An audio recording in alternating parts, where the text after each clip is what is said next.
పిల్లలు, finger బుంగర్ part 1లో బుజ్జిగాడికి ఇచ్చిపుచ్చి కొన్ని మహిమలు ఇస్తానంది కదా. బుజ్జిగాడు చాలా ఆశ్చర్యపోతూ ఏం మహిమలు అని అడిగాడు. చెప్తా, ముందు నీకొక మంచి పేరు పెడతా. మహిమలు తీసుకునే వారికి వింత వింత పేర్లుండాలి, అప్పుడే మహిమలు పనిచేస్తాయి. అందుకని ఇప్పటి నుంచి నీ కొమ్ములు కోరలు పోయేదాకా నీ పేరు ఫింగర్ బుంగర్, బావుందా అంది ఇచ్చిపుచ్చి. ఆ పేరు వింటుంటేనే బుజ్జిగాడికి నవ్వొచ్చింది. బావుంది అన్నాడు. ఇప్పుడు నిన్ను 3 ప్రశ్నలు అడుగుతా. ఆ 3టికి ఏం జవాబులు చెప్తావో దాన్ని బట్టి మహిమలు ఇస్తాను. వాటిని ఉపయోగించి నువ్వు ఎవరికైనా సాయం చేయొచ్చు అంది ఇచ్చిపుచ్చి. బుజ్జిగాడు సరేనన్నాడు. మొదటి ప్రశ్న అడిగింది ఇచ్చిపుచ్చి. నువ్వు చిన్నపిల్లలకి సహాయం చేస్తావా, పెద్దవాళ్ళకా? చిన్నపిల్లలకి, వెంటనే సమాధానం చెప్పేశాడు ఫింగర్ బుంగర్. సరే, అయితే ఇక నుంచి చిన్నపిల్లలందరికీ నీతో స్నేహం చెయ్యాలనిపిస్తుంది. నిన్ను చూసి వాళ్ళు అస్సలు భయపడరు అంది ఇచ్చిపుచ్చి. భలే భలే చప్పట్లు కొట్టాడు ఫింగర్ బుంగర్. కానీ పక్కన పెద్దవాళ్ళుంటే నువ్వు చిన్నపిల్లల దగ్గరికి వెళ్ళలేవు అంది ఇచ్చిపుచ్చి. ఏం పర్వాలేదు, పెద్దవాళ్ళున్నప్పుడు నేనేం చేస్తాను అన్నాడు ఫింగర్ బుంగర్. ఇచ్చిపుచ్చి నవ్వి ఇప్పుడు రెండో ప్రశ్న అంది. నువ్వు వెలుతురులో ఉన్న వాళ్ళకి సహాయం చేస్తావా, చీకట్లో ఉన్న వాళ్ళకా? చీకట్లో అన్నాడు ఫింగర్ బుంగర్. ఎందుకు అని అడిగింది ఇచ్చిపుచ్చి. నిన్న రాత్రి అమ్మ నాన్నతో చెప్తుంటే విన్నాను. వెలుతురు ఉన్నప్పుడు మనుషులు ఒక్కరే ఉన్నా ధీమాగా ఉంటారట, కాస్త చీకటైతే భయంతో కుంచించుకుపోతారంట అన్నాడు. ఇచ్చిపుచ్చి నవ్వింది. అబ్బో, భలే గుర్తుపెట్టుకున్నావే అని ఆశ్చర్యపోయింది. మరి కుంచించుకుపోవడం అంది కదా అమ్మా, అంటే ఏమిటో చెప్పు చూద్దాం. అంటే చిన్నగా అయిపోవడం. నేను అప్పుడే అమ్మని అడిగేశా అన్నాడు బుజ్జిగాడు. ఇచ్చిపుచ్చి నవ్వింది. బాగుంది, నాకు ఇలా చక్కగా కొత్త కొత్త మాటలు నేర్చుకునే పిల్లలంటే ఇష్టం. ఈ సమాధానానికి బదులుగా నీకేం మహిమ ఇస్తున్నానంటే, అవసరమైతే నువ్వు ఎంత చిన్నగా అయినా అయిపోగలవు, ఎంత చిన్న చోటులో నుంచి అయినా దూరిపోగలవు. హాయ్ అన్నాడు బుజ్జిగాడు ఆశ్చర్యంగా. ఎంత చిన్న చోటులో నుంచి అయినా దూరిపోగలనా?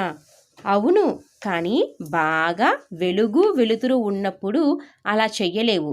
కొంచెమైనా చీకటిగా ఉండాలి, గుర్తుపెట్టుకో అంది ఇచ్చిపుచ్చి.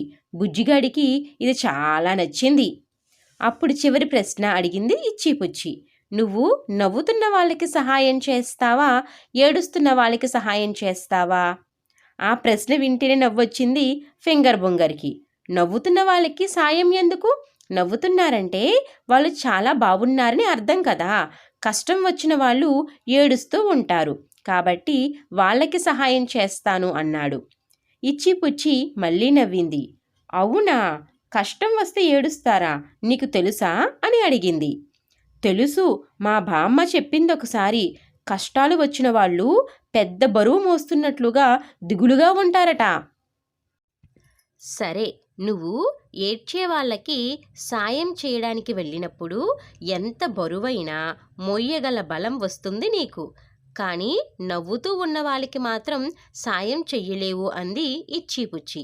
3 మహిమలు ఇచ్చి ఇంక వెళ్ళు, నీకు ఇంకొక వరం కూడా ఇస్తున్నాను.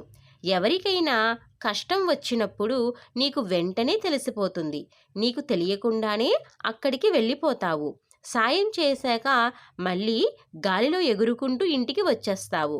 కానీ అక్కడికి వెళ్ళిన తరువాత ఏం చెయ్యాలి, ఎలా చెయ్యాలి అనే విషయాలు మాత్రం నువ్వే ఆలోచించుకోవాలి అంది. బుజ్జిగాడు, అదే ఫింగర్ బుంగర్, తల ఊపి ఇంటికి బయలుదేరాడు.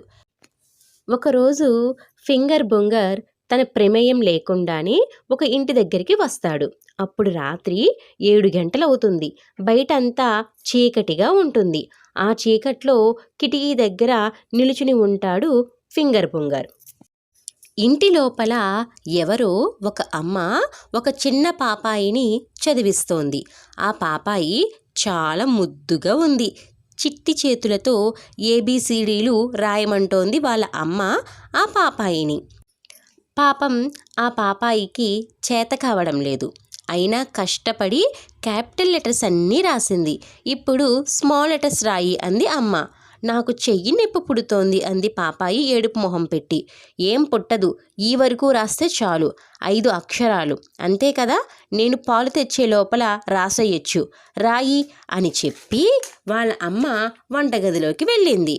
మొదటి లైన్లో టీచర్ ABCDE అని రాసి ఇచ్చారు.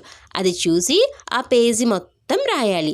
అదెంత కష్టమో, ఎంతసేపు పడుతుందో, చెయ్యి ఎంత నొప్పో బుజ్జిగాడికి తెలుసు. వాడు కూడా ఇంతకుముందు రాశాడు, కానీ ఆ పాపాయి వాళ్ళ అమ్మకి తెలియదులా ఉంది అనుకున్నాడు బుజ్జిగాడు. వాళ్ళ అమ్మ వెళ్ళగానే పాపాయి పెన్సిల్ కింద పడేసి కూర్చుంది. తిరిగి వచ్చి చూసిన వాళ్ళ అమ్మకి కోపం వచ్చి తల మీద గట్టిగా కొట్టింది. పాపాయి పెద్దగా ఏడవడం మొదలుపెట్టింది. ఫింగర్ బుంగర్కి కూడా ఏడుపొచ్చింది. అయ్యో, ఈ పాపాయి ఏడుస్తోందే, పాపం తనకి కూడా కొమ్ములొచ్చేస్తాయేమో అని భయం వేసింది. కానీ ఏం చెయ్యాలో తెలియలేదు.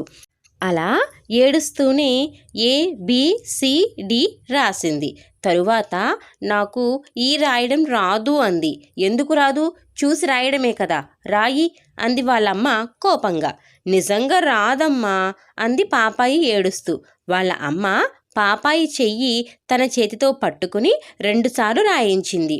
తరువాత మిగిలినవి రాయమంది. పాపాయి ప్రయత్నం చేసింది, కానీ పెన్సిల్ ఊరికే చేతిలో నుంచి పడిపోతోంది. 4 సార్లు అలా పడేశాక వాళ్ళ అమ్మ గట్టిగా మొట్టికాయ వేసింది. ఇన్ని రోజుల నుంచి నేర్పుతున్నా, నీకు పెన్సిల్ పట్టుకోవడం రావడం లేదు, అది రాస్తేనే నీకు ఈరోజు అన్నం పెట్టేది అంది. పాపాయి ఏడుస్తూనే ఉంది. అమ్మ తిడుతూనే ఉంది. బుజ్జిగాడికి చాలా బాధగా అనిపించింది. కానీ వాడు ఆ పాపాయికి ఏ సహాయము చేయలేడు.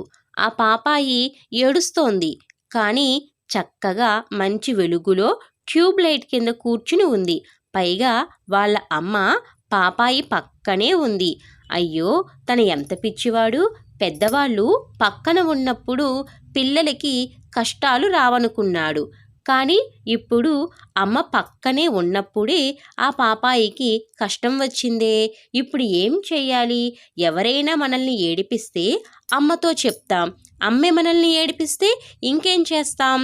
పాపాయి కోసం వాడి దగ్గర మంచి ఉపాయం ఉంది, కానీ పాపాయికి ఎలా చెప్పాలి? అప్పుడు ఓ తమాషా జరిగింది.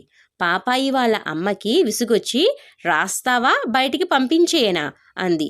పాపాయి మాట్లాడలేదు, ఏడుస్తూనే ఉంది.